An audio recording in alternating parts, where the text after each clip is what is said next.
Yeah, a long hard thought after that game, and what's your overall reaction?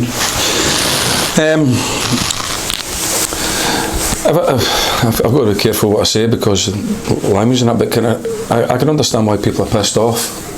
I can, because I'm pissed off. The goals that we get away would piss anybody off, and I don't want to offend them. I hope that language is just in Scotland. That would just be a fling away. Sort of how you would explain exactly how you feel when you see the types of goals that we give away, which change the whole course of everything that you want to do.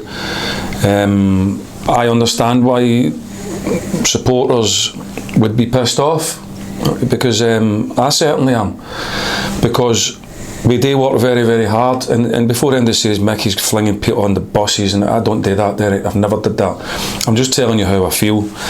The staff and us work very hard on doing the basics of defensive actions. We work really hard at it, and we've got a lot of good facilities at the football club here, to video games and training and facilities at the training ground to show, and we show best practice and we show the things that you should do.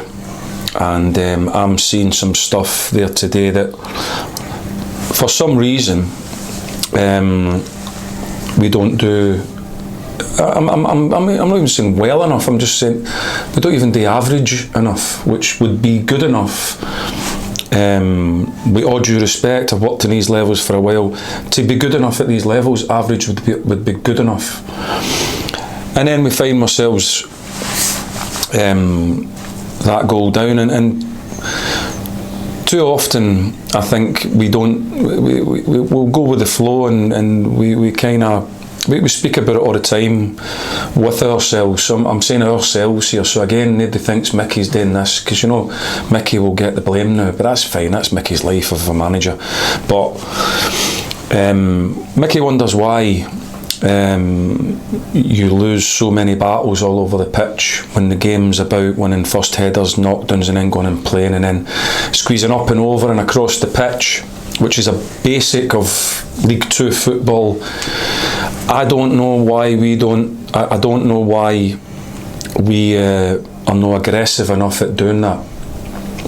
Is it something that I've got to find in their makeup, or is it something that they must dig deep and do? Because I think at any game of football, Derek, I think you turn up and you say that the team you're playing against have been working all week, you've been working all week, it's going to be a battle, and you're going to have to do certain things really well, and don't give anything away. Don't give anything away. I think I've had I don't know, however many promotions I've had as a manager and a player, and I won so many games by just not giving anything away. Being tough when the ball comes into the 18-yard box, being first, and genuinely just doing the basics really well. But in the last however many games, we have given away some goals that are piss you off. People will be fed up with me saying disappointed all the time, because disappointed, Micky's disappointed again. No, they piss me off, because we work so hard and know so much of what we want to see. I'm crystal clear in how I believe a team should defend, play, battle. Crystal clear. And parts of performances like this evening, this afternoon, sorry, just it's just poor. Just poor. But listen, it is what it is, and again, I'll have to take the responsibility for that, because that's my job, Derek. That's what you do. You become a manager, you take responsibility for the performance of the team, and whether or not arguably that's right or wrong, that doesn't change. That's the way it rolls, and like I say, you can argue away with that or whatever, but that's just the way it is, and that's how it will be seen. And then you just have to pick it back up again, take the responsibility, take the blame for the performance, because that's what you have to do as a manager, and go and work on the same things that you've worked on for for pretty much most of the season now, and then hope that they don't piss you off again. From just basics, just competing, just doing the right things, running hard, all of that. That would be the disappointing part of it, because the bit that gets you down is because you realise that you've seen them doing it before. You've seen them doing it, and inconsistencies are hard to see before the game starts. So you're at the mercy of the game of football, because you practice and you think that you've got a team that's going to go and do this because you've seen them perform before, or you've seen them in training, and then the game opens up and you go, I haven't practiced that, I haven't done that, I wouldn't allow that in training or even in a small sided game, and all of a sudden you find yourself a goal down and away we go.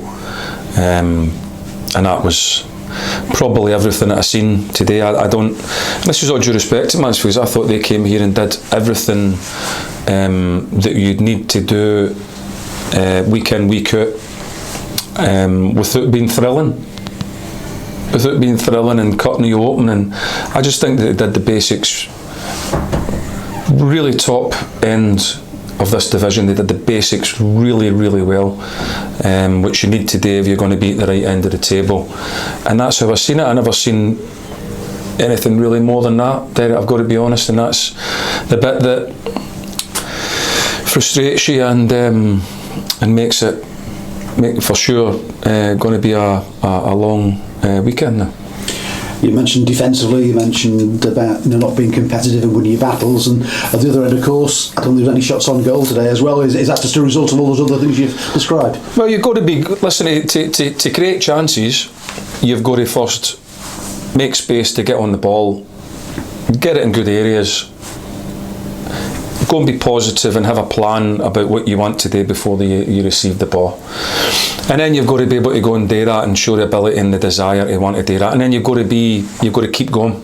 You've got to keep going and keep going, because nobody wins a game 100-0, so you get 100 opportunities to do that. You might get one right, but you've got to be relentless and believe that you're going to do it. Show the enthusiasm and the desire to keep wanting to do that, keep pushing and pushing and pushing to achieve that. And we weren't able really to open them up, show the bit of some imagination that you probably need when you're playing against well organised, determined teams like Mansfield. You've got to show that wee bit more guile and that wee bit of magic and that wee bit of belief and determination to want to make sure that you're going to make an impact in the game. And that's how you get shots at goal. That's how you create chances, by first of all showing the mentality that's needed to go and achieve that. And when you look at that, do you think, are they sort of listening to me, or is it just internally within them and they're not responding to what you're telling them? That's a terrible question, Derek, because I know where you're going with that.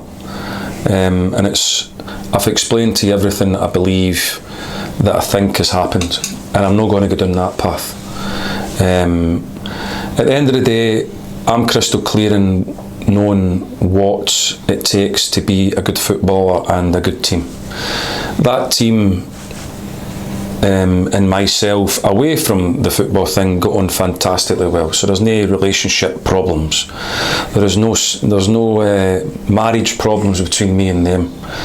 What's got to happen is they've got to do more Mansfield stuff. Understand that that's what it takes in order to just do enough to try and give you a chance of winning games. Anything else on top of that is talent on top of that. But just to turn up and do Mansfieldy things would be enough to give you a chance of winning games at this level. And that's what the players have got to learn to do. Or I say learn because that kind of gives us a way out. They know that you've got to come with a determination. When you get out your car here in the car park, any athlete that's coming into an environment that's going to compete would know that. You know that. That's what you're going to have to do. Bare minimum, just come and do that. So there's none of them that don't know that. So it's not any news to them that that's what you've got to do. But to give the goals away that we give away, compounds thing. It makes it really, really difficult because it can take the wind out of some people's sails, but you've got to then show the character to get over it and bounce back and keep being relentless and keep doing what that you want to do and find a way. Just find a way of making an impact in the right areas of the game, and I don't think enough of us did that today. Just ask you about you left Matt Hewlett out today and put Joe Murphy in the six. Was that a difficult conversation with Matt? And obviously Joe's the goalkeeping coach as well. I mean, how did that conversation go? Well, yeah, it is a difficult conversation because you feel for the lad. Of course you do. I'm a human being and I do care about my players. But I'll always make the right decision that I believe is for Tranmere. And I would never ever step away from it. I have no problem with doing that. If I think that gives Tranmere a better chance of winning the game, and it's a decision it has to make, it's not about emotion, it's now about doing the right thing to try and win the game, and I still believe that was the right thing to do. I have no hesitation in thinking that was the right thing to do, and there was nothing about Joe's performance today that didn't back that judgment up. So that's something that I'm not thinking too much about. But yeah, listen, I feel for the players and when you have to do that to them. But listen, that's part of football, and they'll have to learn and bounce back. And I'm sure Matt will, and then learn from what's been going on and be a better goalkeeper for it. Missing Harden professionals today. We know Jordan had a thigh injury, and then obviously Kieran in midweek had an injury, and no Kane Hemmings as well today. I mean, what's the story on those three at the moment? But they're all injured and couldn't take part today. I'm always, because I'm always very supportive of my players, so it just gives other players an opportunity to come in today and come on, let's go, you carry it forward.